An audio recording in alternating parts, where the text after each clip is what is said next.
Munir who will be held responsible. The Pakistan Tehreek-e-Insaf Party's official social media handle has shared a poster of Imran Khan's 16th of July quote where he had said that if anything were to happen to him inside the prison, then it would be Asim Munir who would be responsible for it. The PTI has also said that the entire nation knew that General Asim Munir was behind the oppression and the fascism against Imran Khan and his family. The PTI has now given the government a 24-hour ultimatum to allow Imran Khan's family to visit him and to meet him in person. And Imran Khan's sister has a message for his ill wishes. Listen. कि अगर आपने इमरान खान को, मैं कहती हूँ, एक ज़र्ब क्या, बाल को भी उनको छेड़ा ना, तो आप देख लेना कि इनमें से कितने लोग बचते हैं, कितने लोग मुल्क छोड़ के भागने की ऑप्शंस आजकल दुनिया में ख़त्म हो गई हैं. इनका ख्याल है ये उड़ के जाएंगे, उन मुल्कों में पहुंच जाएंगे. इस वक्त अमेरिका में देख लें, सारे पाकिस्तानी वहाँ तैयार बैठे हुए हैं सबके लिए. ये बाहर मुल्कों के जाएंगे, ये निकल नहीं सकते. लेकिन इनको फिक्र करनी चाहिए कि अगर इमरान खान की जिंदगी खतरे में, इनकी सारी नस्लों की जिंदगी खतरे में हो जाएगी फिर. And outside the Adiala prison, the supporters of Imran Khan staged a sit-in protest led by the Khyber Pakhtunkhwa Chief Minister Suhail Afridi. Yesterday, we requested the jail administration to allow just 2 or 3 minutes for a meeting. We won't engage in political discussion, but the meeting was not permitted. The PTI's allegation against the Pakistani military chief has come at a time when Asim Munir is enjoying more and more power. He's taken charge as the country's first chief of defense forces. The post created through the contentious 27th Amendment of the Pakistani Constitution places Asim Munir at the helm of the 3 services: the Army, the Air Force and the Navy. He also enjoys lifelong immunity, a privilege as a field marshal. Now, this is a remarkable rise for General Asim Munir, who was once removed as the Director General of the ISI by Imran Khan. It was alleged that Imran Khan had acted against Asim Munir after he had presented him with proof of his wife Bushra Bibi's corruption. Now, Imran Khan has also fought to prevent Asim Munir from becoming the army chief. And after being removed from power in April 2022, Imran Khan had adopted a firm stance against the army. Even from prison, Imran Khan has been targeting General Asim Munir. He had also criticized Asim Munir's promotion to the position of a field marshal, calling it a consolidation of military control over the civilian government. In early November 2025, Imran Khan had said that the military had imposed the very worst kind of dictatorship under General Asim Munir's leadership. The Pakistani government has also filed more than 200 cases against Imran Khan. In January 2025, Imran Khan was sentenced to 14 years in prison for land corruption. His wife Bushra Bibi was handed a 7-year prison sentence in the same case. He's been convicted in at least 3 other cases, including the Tosha Khana case, the state secrets case, and also the unlawful marriage case. One of the cases relates to violence on the 9th of May in 2023, the day that he was arrested. And earlier this year, the Islamabad High Court had ruled that the PTI founder will be allowed to meet with the designated individuals on 2 days per week. However, these attendees are prohibited from making any media statements outside of the jail premises. But Imran Khan's family and supporters claim that the order is not being followed.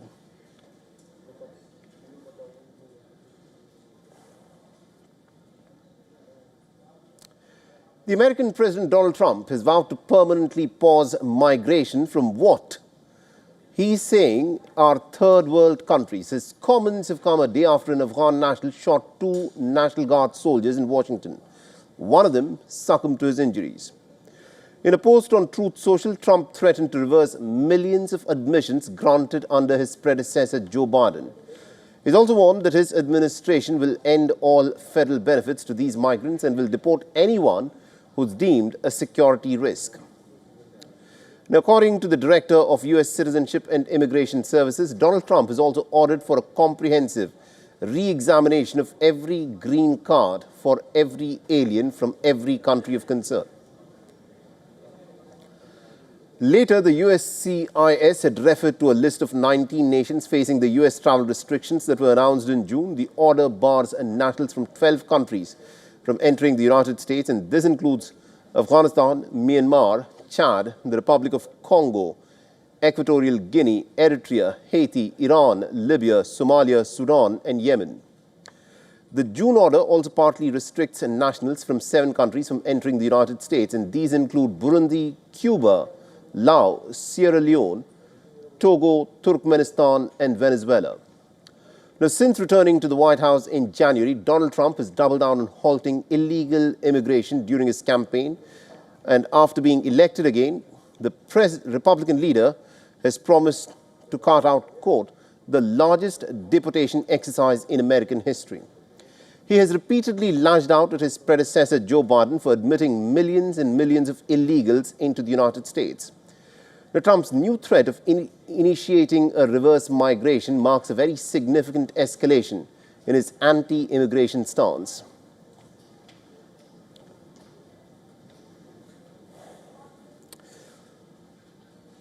All right, now joining us on the broadcast with more updates on this, we've got our correspondent Susan Tehrani, who's joining us live from New York. Susan, this is an important statement that's come in by the American president, where he has said that he'll bar all migration from third world nations.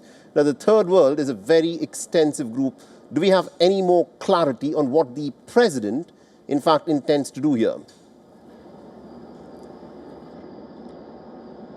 Yeah, I'm so glad you brought that up, Mohammed, because really that phrase third world is at the heart of this message that he sent in the early hours of Friday morning after 12 a.m. You know, that was a term coined during the Cold War, and it was meant for countries that are non-aligned, or were newly independent back then, or were developing countries. But through time, it sort of became this negative description of poor and underdeveloped countries, at least in the public opinion and the public mind. So he hasn't defined exactly what those third world countries are on the one hand. And on the other hand, again, when you go back to the third world country issue, though that term is not used in American immigration law. So it's unclear exactly what countries he's talking about, and also whether or not this is going to be an executive order from the president. Will Congress go along with it, or will it be part of a larger bill? Another issue is whatever step the president takes, as we saw back in 2017 and 2018 when he had a wide-scale ban on many countries, the courts are going to ultimately challenge it. So a long way to go, but right. Perhaps we'll get more clarity after this holiday weekend by Monday. Indeed. Thank you very much, Susan Tehrani, for joining us with all those updates there. All right, let's now shift our attention to the other big story. Now, this also involves the United States of America, where tensions continue to brew between the United States of America and Venezuela. Donald Trump, interestingly, has now announced a new military operation on Venezuelan soil. Remember, Donald Trump had come and said that he'll end all wars, but he's now talking of a new military operation on Venezuelan soil. Now, Trump has announced a new wave of operations against what the administration claims are drug traffickers flooding the United States with narcotics. Now, the announcement has come after weeks of U.S. airstrikes on vessels which Washington claims were drug traffickers. But we're going to take care of that situation. We're already doing a lot. We've almost stopped. It's about 85% stopped by sea. You probably noticed that. People aren't wanting to be delivering by sea. And we'll be starting to stop them by land also. The land is easier, but that's going to start very soon. We warn them, stop sending poison to our country. Now, just hours before Trump's announcement, Venezuela's President Nicolas Maduro had issued a televised address. The speech marks 105 years of Venezuela's military aviation. In his remarks, Maduro said that Venezuelans are prepared to defend their homeland. For 17 weeks, foreign and imperialist forces have been continuously threatening to disrupt the peace of the Caribbean Sea, South America, and Venezuela, under false and extravagant arguments that no one believes, neither in U.S. public opinion nor in world public opinion, and even less so in the powerful Venezuelan public opinion. Just last week, the Trump administration has designated Maduro and his allies of his government as the Cartel de los Sols, a foreign terror organization. Now, the move follows Washington's accusation against Maduro, claiming that the Venezuelan president has ties to drug cartels. The designation paves the way for sanctions on Maduro, and many fear the use of escalated military force, which now appears to be coming true following Donald Trump's statement. Now, the Americans, remember, have also put a $50 million bounty on the head of the Venezuelan president, Nicolas Maduro. The American troops have been carrying out repeated strikes, at least 21 of them, on what the Americans claim are boats involved in drug trafficking in the Caribbean and the Pacific since September. And these strikes have killed a total of at least about 83 people.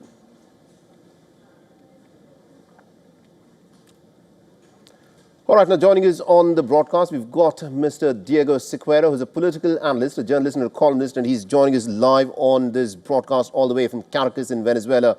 Mr. Sequeira, the American president has announced this new operation where he says will be carried out on Venezuelan soil. These are ground operations that he's talking about. Give us a sense of what the mood is like, because this effectively means that there could be some kind of a military operation on Venezuelan soil to clamp down on drug trafficking. How does Venezuela see this? Well, on one level, if you ask me one more time, I work in a very bustling and crowded area of Caracas, and it's like nothing is actually happening. Everyone is about their own business. But it seems to me that it also has a lot to do with the psychological shaping of the atmosphere. Each and every of these attempts rely heavily on what happens inside Venezuela, and I guess naming this possibility of these ground operations also puts up a higher, raises the volume, raises the heat on the idea of bring about this change. Now, regarding the possibilities, the on-the-ground possibilities of ground operations, nothing seems too clear, actually, especially if you see the buildup, there's not enough military assets, as in ground troops, in order to do this. So I think we're still within the thin line between psychological pressure and actual reality in order to provoke some sort of reaction. All right, now the Americans have imposed a $50 million bounty on Nicolas Maduro's head. He's effectively been called someone who's the leader of drug trafficking into the United States of America. The Americans have not given any proof that the boats that they've been bombing in the Caribbean and in the Pacific are involved in drug trafficking. But how is Nicolas Maduro approaching this? Because this looks like an impending war that Maduro may have to fight whether he wants it or not. This is already a regime change operation. Is it going to turn into a regime change war by itself?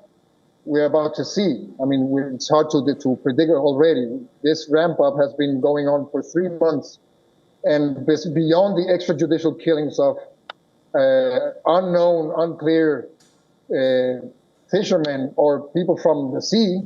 There's no actual proof of what they're saying. This is, of course, because the truth doesn't matter, basically. This is just the reason for set up a viable narrative that not only sells the idea, but also it allows procedurally to address this not as a war between two states, but as a security situation addressing a non-state actor, a narco-state, if you will. That's the way they're defining this. So that's actually, it has all to do with their own legal framework and with Congress in order to define the situation. So it is, once you realize this has nothing to do with drugs and all the data actually counters these notions, it is all about regime change, and beyond that, it's about regional change. Interesting. We'll have to see as to how things unfold. Thank you very much indeed, Mr. Sequeira, for joining us from Caracas and getting us that perspective there. Thank you very much. All right, let's now shift our attention to the other big story that we are tracking on Race to Power, where Ukraine's anti-graft corruption agencies are tracking President Volodymyr Zelensky's aide, Andriy Yermak. And a major investigation into a $100 million energy sector corruption scandal is what has plagued the Volodymyr Zelensky's administration there. Now, agencies are currently conducting searches on the homes of Zelensky's chief of staff and also his lead negotiator, Andriy Yermak. Reports say that at least about 10 investigators entered into the house of Kiev's government quarter in a widening investigation into a nuclear energy kickback scandal allegedly run by an associate of the Ukrainian president. Now, Yermak is considered the second most powerful figure in Ukraine after Zelensky and runs the president's office. Now, Yermak has also confirmed the developments, saying that the investigators will have no obstacles in their ongoing searches at his residence. Now, earlier in November, the investigators from NABU had said that they had uncovered a high-level criminal scheme at the heart of the Ukrainian government. Reports suggest that insiders allegedly had received kickbacks of anywhere from 10 to 15% from commercial partners of Energoatom, the state-owned nuclear power generator and Ukraine's most important energy supplier. Now, two of Yermak's former deputies, Ole Tatarov and Roslyov Shurma, had left the government in 2024 after watchdogs had investigated them for financial wrongdoing. A third deputy, Andreev Smirnov, was investigated for bribes and other wrongdoing, but still remains to work for Yermak. Now, the allegations have prompted widespread public outrage at a time when most Ukrainians are having to endure hours of daily electricity blackouts because of the Russian bombing of energy infrastructure.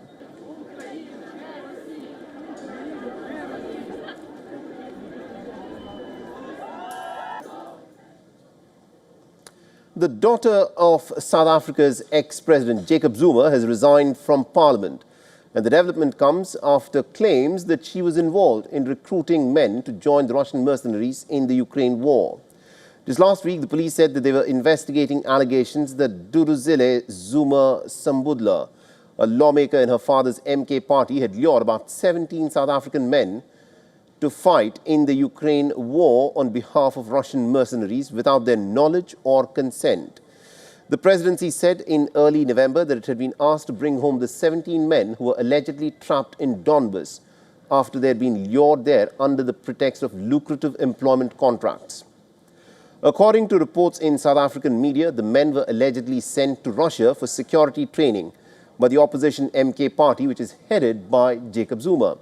He had served as South Africa's president between 2009 and 2018, and the allegations against her were made by one of her half-sisters in an affidavit asking for a formal investigation. The police have said that the case had been handed to a special unit that investigates crimes against the state to determine the charges.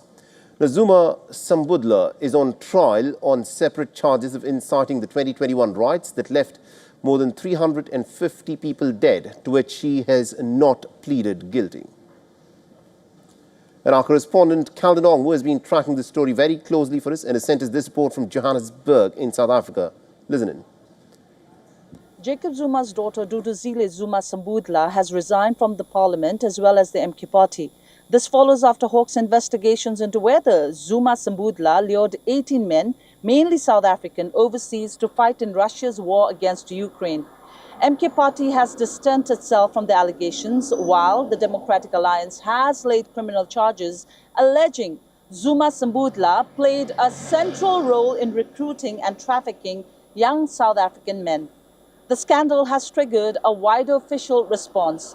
President Cyril Ramaphosa has condemned the exploitation of vulnerable South Africans and ordered a government investigation. Meanwhile, on Monday, Sambudla submitted a sworn affidavit to the police declaring that she was not the mastermind behind the so-called mercenary recruitment program to Russia, but rather describes herself as blindsided, manipulated, and a victim of deception, misrepresentation, and manipulation. This is Calden Ongwu from Johannesburg, South Africa for WION World is One. A court in Tunisia has now sentenced several opposition leaders for up to 45 years in prison. The decision pertains to charges of conspiracy to overthrow the country's president, Kais Saied. Just hours ago, an appeals court had delivered a sentence to 40 people charged in this case. And the list includes prominent opposition leaders, businessmen and lawyers. And the jail term ranges from 5 to 45 years for those who have been convicted.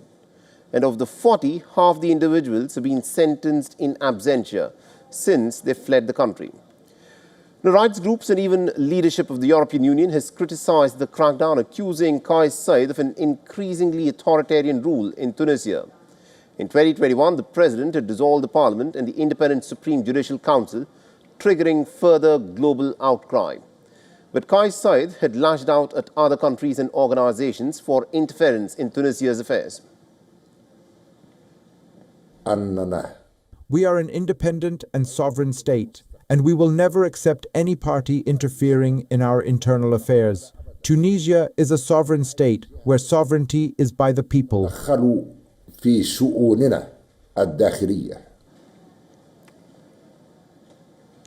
Now, Peru's former president, Pedro Castillo, has been sentenced to 11 years in prison for a failed coup bid. The verdict comes a day after the court sentenced another former president, Martin Vizcarra, in a graft case. Often called Peru's first poor president, Castillo was a former school teacher and a trade unionist. He came to power in 2021 on a promise to uplift Peru's poor, but in December 2022, he dissolved the Congress to avoid impeachment following corruption charges. However, his attempted coup met with resistance from within his own government. Now, Castillo was eventually impeached and then imprisoned. In its ruling, the Peruvian Supreme Court convicted Castillo of conspiracy to commit a rebellion, but it has acquitted him on separate charges of abuse of power and disturbing public order. The former president's supporters began a protest shortly after the Supreme Court announced its verdict. Now, his opponents have ever welcomed the verdict.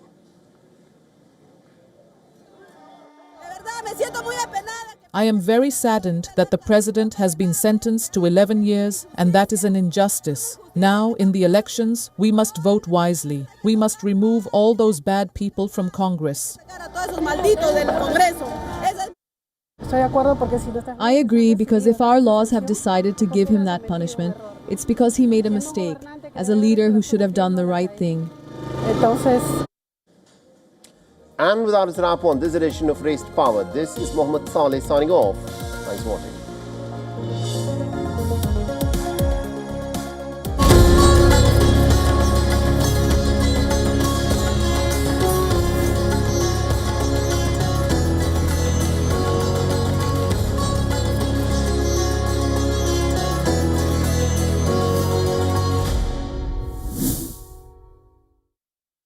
WION, India's global voice, the channel that brings you the biggest stories from across the world through India's lens. Now available in more than 190 countries worldwide, because we believe that the world is one. Watch us in Africa, Europe, USA and Canada, South America, Asia Pacific, Middle East and North African regions. Also available on these digital platforms across the world. WION. World is one.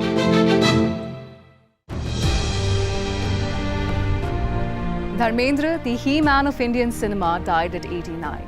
This week, we look at the legacy he leaves behind. No rare facts about the legendary actor. Ye Viru hai. And pay a tribute to all the Sholay stars who are no longer with us. All this and much more with me, Diksha Bisla, on WION at these times. The stress of our world can take a toll on our physical and emotional health. Here, in New York's Catskill Mountains, lies a luxurious place of healing called WION Wellness Center. The WION Wellness Center provides 500,000 square feet of natural methods to manage diabetes, hypertension, chronic pain, obesity, depression, anxiety, and other conditions.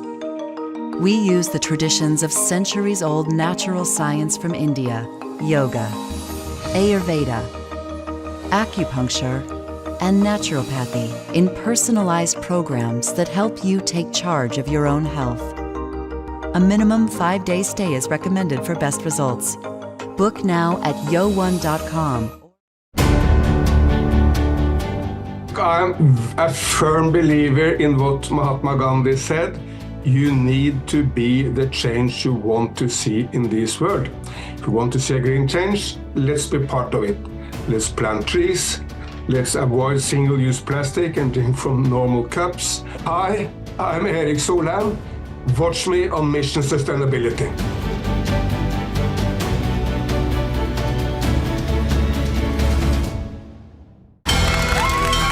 From the bustling trading floors of Wall Street to the vibrant exchanges of Asian stock markets.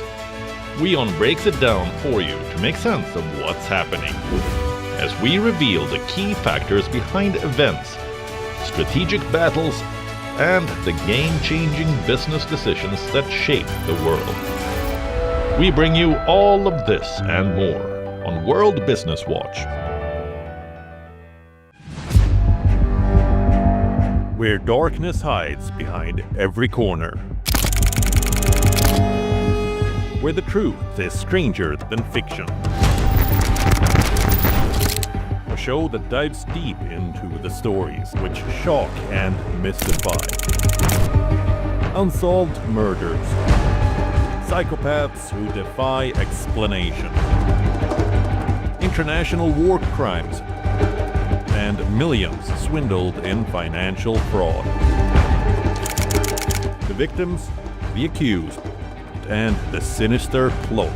Crime is your front row seat to darkness.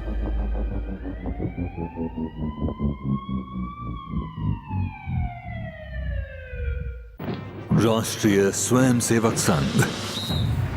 To some, it's an extreme ideology. To others, it's the very soul of India. To some, it's rebellion. To others, it's a principle of nation building. Coming soon to challenge perceptions in RSS Centenary Year, Kesariya at 100.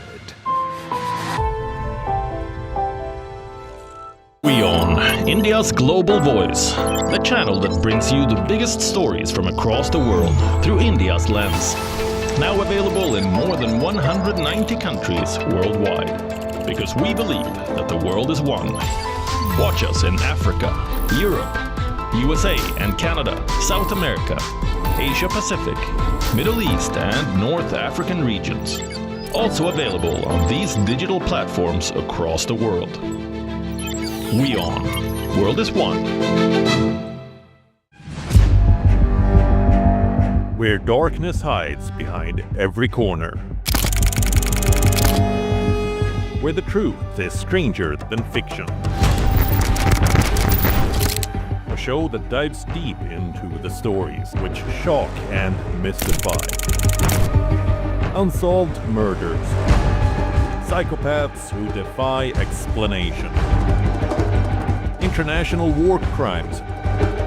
And millions swindled in financial fraud. The victims, the accused, and the sinister plot. Crime is your front row seat to darkness.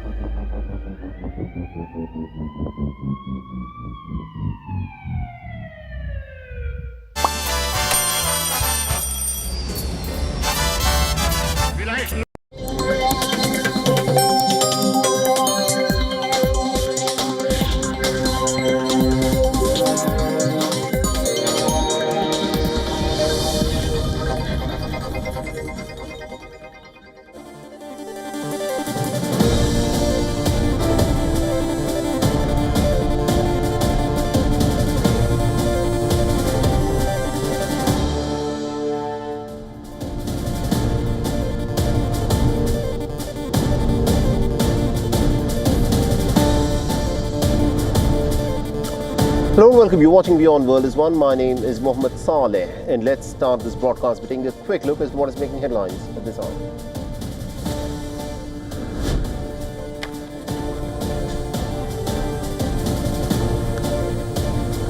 The Russian armed forces claim new gains in striking Ukrainian troops in multiple directions, including in Sumy and Kharkiv, and it also gained control of another settlement in the Donetsk region.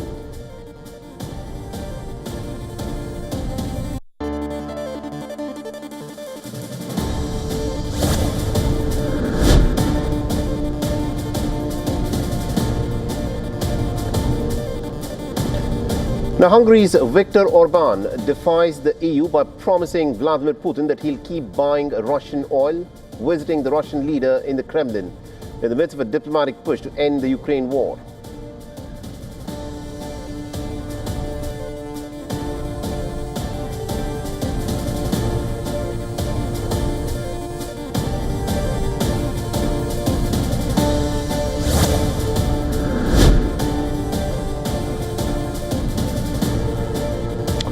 Hong Kong's deadliest fire in decades followed a year of safety complaints posed by the ongoing renovation works. And this comes as death toll rises to 128 and over 200 people are still missing.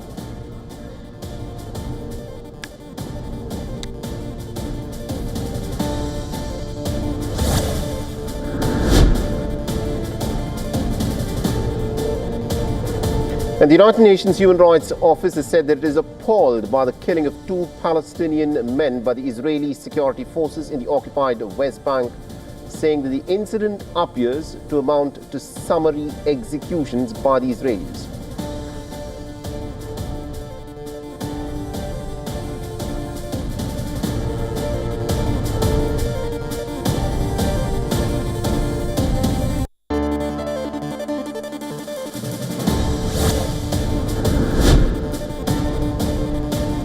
In a setback to the absconding diamantaire Mehul Choksi, a prime accused in the Punjab National Bank fraud case, a special court rejects his plea seeking to drop the proceedings, declaring him a fugitive economic offender.